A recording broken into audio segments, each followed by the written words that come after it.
So, as you probably have realized, today is June 1st.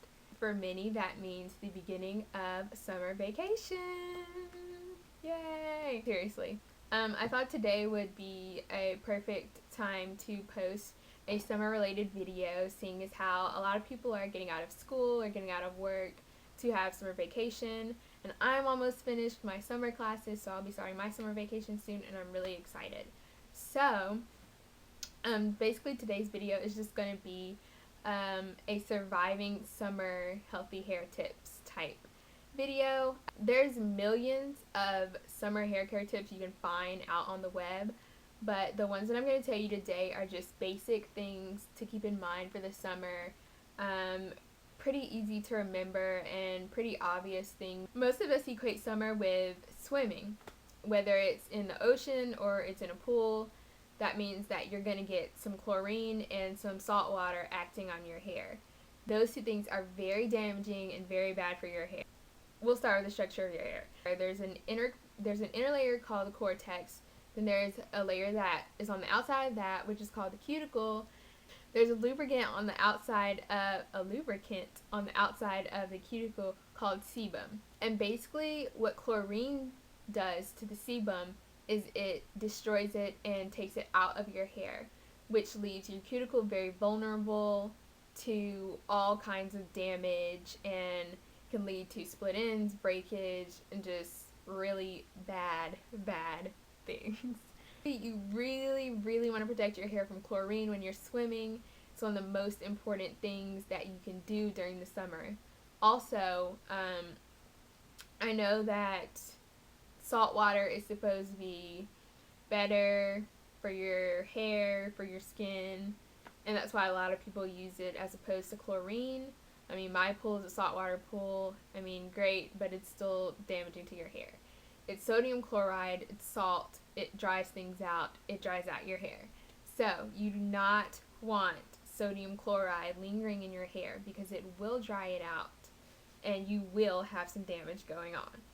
So, the basic thing I can tell you with those two things is you want to make sure you clarify your hair of those damaging substances.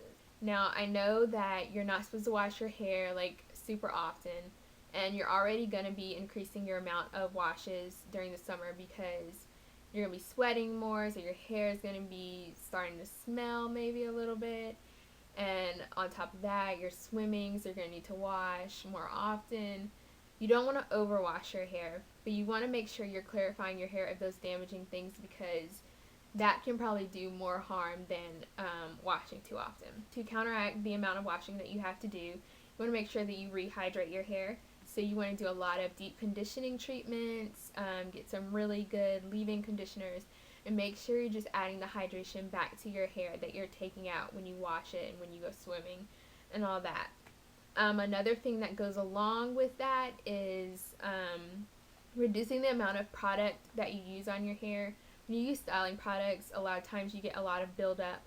You don't want to go overboard on styling products because that's going to cause you to have to wash your hair more than you're already having to wash it, and that's just going to add to the stripping and the drying of your hair.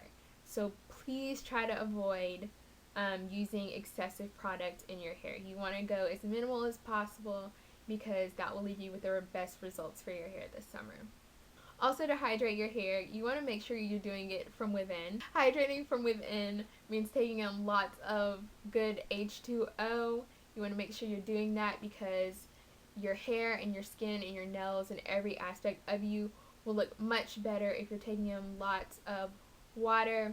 If not to better your skin and your hair and your nails, you definitely want to do it so that you don't get dehydrated and cause any other health problems during the summer because it is extremely hot, and the last thing we want is for anyone to become dehydrated or, passing out or anything. So we've discussed the damaging effects of salt water and chlorine, and we've discussed how to take care of those things after you have gone swimming.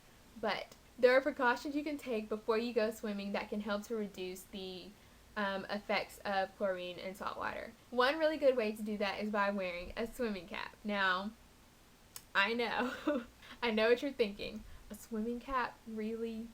Yeah, I agree. I don't like swimming caps. They're not sexy, they're not cute, they're not attractive at all. I really don't like them. My mom used to force me to wear them when I was little, but now that I'm grown, I can do what I want. I don't wear swimming caps. I'm not gonna lie to you. I do not wear swimming caps. They're definitely a really good way to protect your hair, but I don't do it. So, an alternative to wearing a swimming cap is by coating your hair so that you can protect it from the damaging substances that will try to penetrate when you go swimming. You can do this by just rinsing your hair in tap water and then coating it in whatever your favorite conditioner is.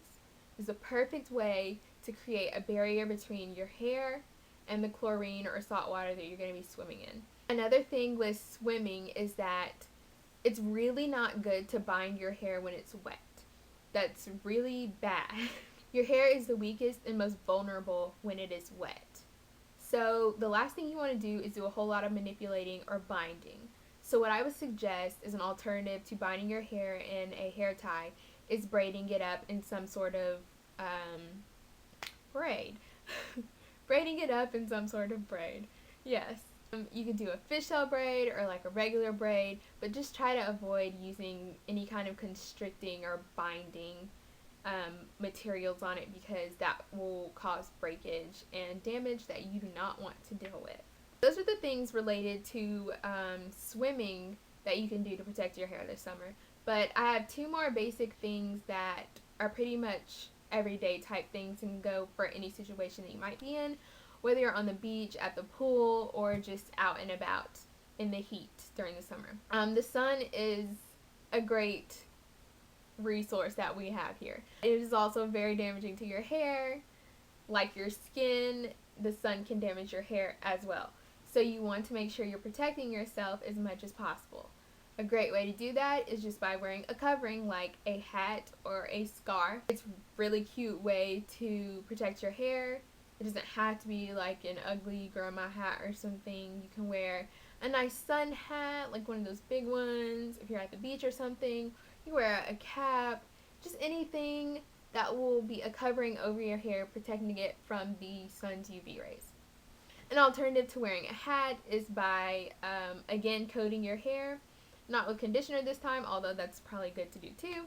You can coat your hair in shea butter. I read that shea butter is really good for protecting your hair from the UV rays. I've also heard of people using heat protectants. I don't know how effective that is, but I guess if it protects your hair from heat when you're heat styling, I guess it would be the same with the sun. Don't quote me on that because I don't know that for sure, but you can definitely look it up and research it. Those are my basic tips for keeping your hair healthy and protected during the summer. I hope this was useful. Like I said, there's millions more tips that you can find on the web. Good website that I found was naturallycurly.com, which I will put here somewhere in this general area so that you can check that out. It has a lot of great tips, not just about the summertime, but all year round. You can find amazing tips to keep your hair healthy and looking great. I hope everyone has an amazing summer. Go outside, enjoy the sun, have lots of fun, and just go crazy because you're on vacation and you don't have any worries. So enjoy yourself, and thank you so much for watching, and I'll catch you next time.